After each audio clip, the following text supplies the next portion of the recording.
Hi singers, welcome back. Today I'm in a silly mood and I hope you'll be willing to enter into a spirit of play with me so that we can make some animal sounds together.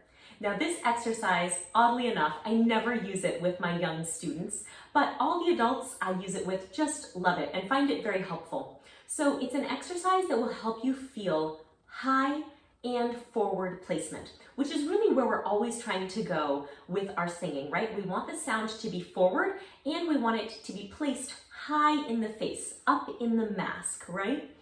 Now, what I find with a lot of my students is that especially those who have really been around the block in a choral setting, sometimes they really want to overachieve with their forward placement, and so they kind of jam the sound forward, and they end up with a sound that's a little bit nasal and kind of narrow.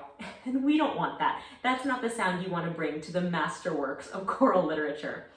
So let's work today on finding, yes, forward placement. And for those of you for whom nasality is not a problem, but you're stuck a little bit back here, this will certainly help.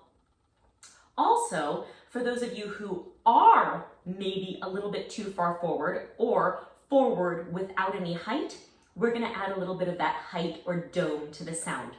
So I want you to begin by just making these two sounds for me. Meow, meow, meow. Just like a cat. Try that with me. Meow, meow, meow. And now we're going to do moo, like a cow. Now you could do a hoot like an owl, but we're just going to go with moo so that we have two M's. So big space inside the mouth. We don't want meow. I want you to imagine you have like a golf ball inside your mouth and you're trying to close your lips around it. Put some air through and moo. One more time. Moo. Now let's go through those one more time, and if it helps you to close your eyes, go ahead and do that, because I want you to really be in observer mode. I want you to feel where in your head these sounds are happening. So first, meow, meow, meow, close the eyes and meow, meow, meow. Meow, meow, meow. In my face, I feel that, woo, right here. It's right in my nose. Now when I do moo, moo, that feels like it's sort of in my forehead, right in the top of my head. So what we're going to do here is a very, very simple downward scale. We're going to start here. And like the last exercise I showed you, the point of this exercise is not to sound beautiful doing this exercise. So don't worry if it does not sound like something you'd want to publish onto the stage of the Metropolitan Opera. Here, what you're doing is using these two extreme sounds to find the ends of the spectrum so that you can really make a decision about how much of each ingredient you want to include in your own sound, and a balance of the two. Kind of domey high placement and that forward ping, that combination is going to be a winner every time, but only you can determine exactly what the mix should be. So, I've forgotten already the pitch I gave myself. There we go. Let's go down the scale and it'll go like this. Meow, meow, meow, meow, moo.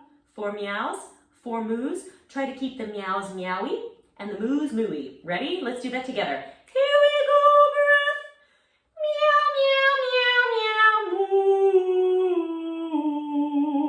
And here, meow, meow, meow, meow, moo.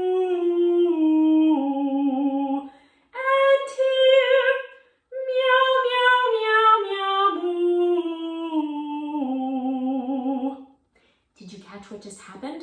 I started singing like a normal person. This is what will naturally happen to you. As you cycle this exercise through over and over again, you will start to become less extreme on one and less extreme on the other, and eventually you'll probably end up just somewhere in a very happy middle zone that you actually could take into another piece of music. Something along the lines of meow, meow, meow, meow, moo.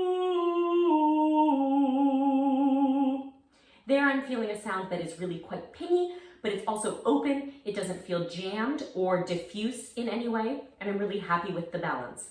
So I would encourage you to do some experiments with your own mixing, but be sure you start with a good number of repetitions of really pure meow and moo. That's all for today. I know this was a really silly one, but I hope that it was helpful to you. And if you enjoy exercises like this, please come over to the weekly warm-up where there is so much more, including a free 7-step practice jumpstart that can help you in building your own home practice routine. I'll see you soon.